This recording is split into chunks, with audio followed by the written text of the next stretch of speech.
next piece, which appears on page 5 of this edition of the Final Call newspaper, and it reads, "Drug War Tainted by Race.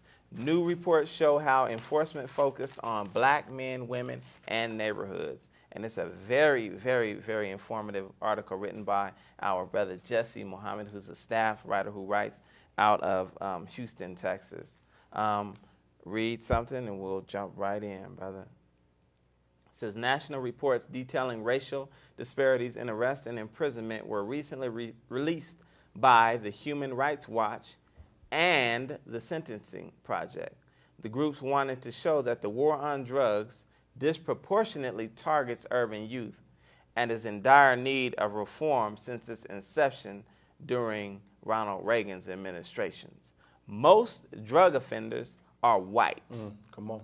But most of the drug offenders sent to prison are black, yes, sir, said Jamie Fellner, senior counsel in the U.S. program at the Human Rights Watch. So if most drug offenders are white, why are most of the convicted offenders black? That's a good question, brother. You know, that is a really good question. You know, again, we must always keep in mind of the bigger picture. You know, there's always a bigger picture other than just the local scene. You know, now, you know, as I said earlier, you know, the war of Armageddon, where all nations will go to war, you know, and we in that end time. And so, you know, just as Rome, you know, distracted its citizens, we call it circus and bread, right, you know, have more entertainment and right, feed them, you know, to keep their mind off of what's going on. So in our community, you know, it's crack cocaine and gang violence and sports and all these different things to keep our mind off of the fire that's burning over the horizon. You know, so yes, lock up as many black men as you can, you know, because, and again, you know, America is trapped, as the Honorable Minister Louis Farrakhan teaches us, in Iraq. And we know that Bush would like to start another war, like to go to war with Iran. They talking it up every day. Who's going to fight that war? right, Who's going to that war? They need all hands on deck. True indeed. And every war America has fought, she has fought with the hands of black men. Absolutely. And so now she's at a time where she knows if she comes to the black man and asks him, come fight, he's going to say no. So now enlistment is down, recruitment is down. So now she has to devise a plan to where she can get young black men to go fight. So put a felony over him, lock him in prison, give him as much time as you can with these draconian laws. Right. And most of the time we calling for our own destruction, right, at the hands of our enemy. You know, our open enemy. True indeed. So, you know, we come in, they come in, and let me say this, you know, let me say this.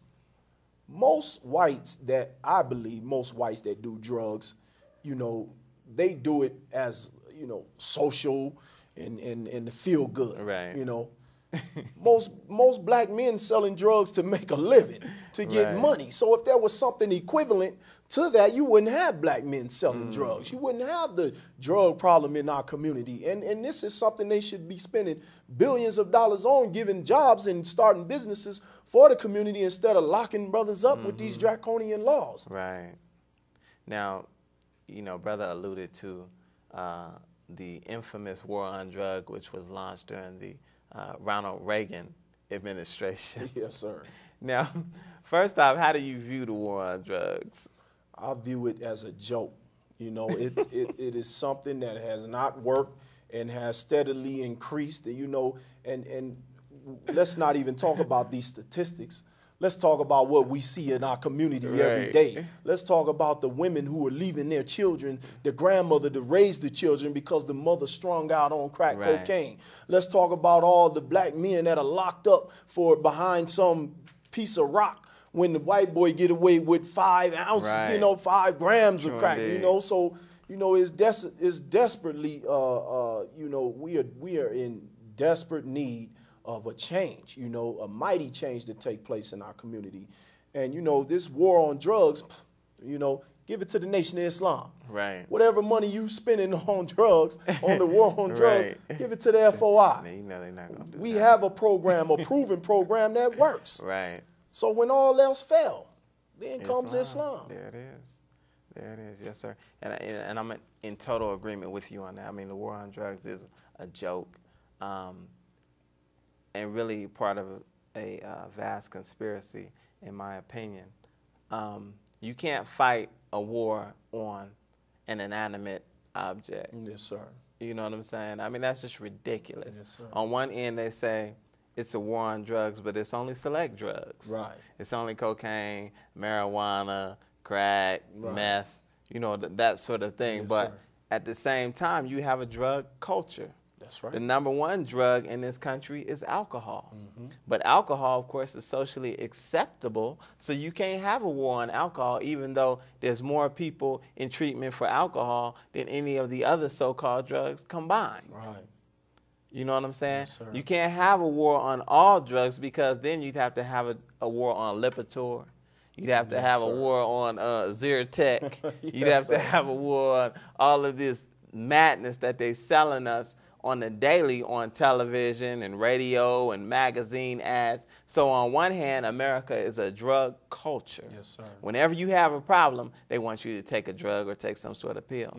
But on the other hand, we got a war on drugs. Right. But really the war on drugs is code word for war on Negroes. That's right. War on brown people. War on anybody or the so-called undesirables that we want to lock away. Right.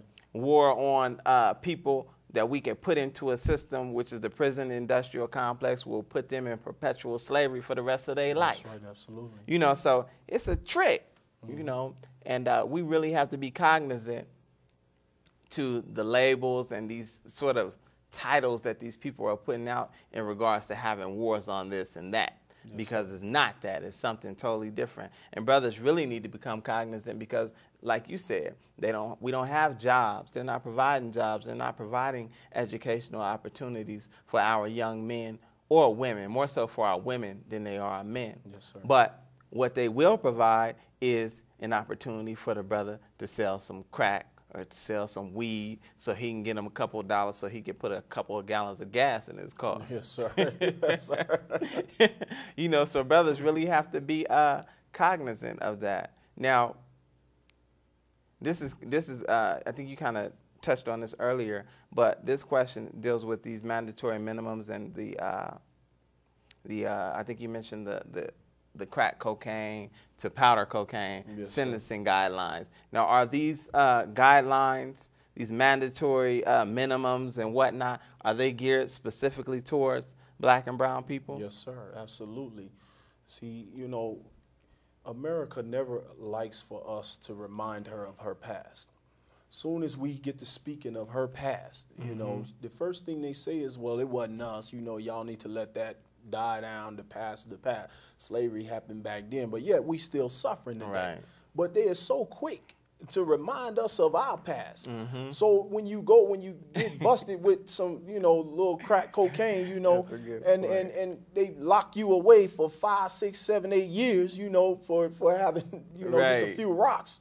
And then when you get out, you think you're going free. No. You got to pay my brother. Therefore, go take some UAs. Right. Then you have to pay my cousin. So Right. go on over there and take these drug classes. And then it's just a revolving, it's just a never-ending cycle.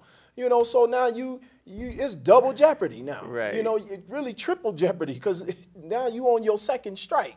Okay, so now you get out, you got mandatory 5-year parole. Right. After you done did 10 years. Right. So, you know, we cannot escape from this. They make it impossible to escape out of their control, because they know that we are living in a time of the Messiah. The Messiah is not to come. The Messiah is present. And this is why we see all these things taking place. For at the foot of the Messiah goes war, goes burning coals, goes disease, goes all of these things. So when we see the heightening of these things, know that the Messiah is in the world. And just as Jesus in his day, they were fearful, so they said, kill all male babies from the age of 2 years on down. So now there's a great conspiracy to kill all black men and spare the women. So the black man is being locked up, and they're using crack cocaine. They bringing this drug into the neighborhood. The police is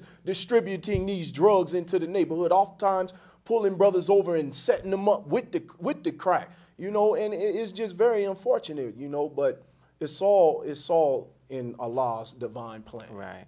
So it sounds like you talking about Pharaoh's plot to kill the male and the Yes, and sir. spare the female. Yes, sir. You know, you know, Brother Herman, I attempt to try to look at the bigger picture of everything, you know, given the light of what Minister Fargan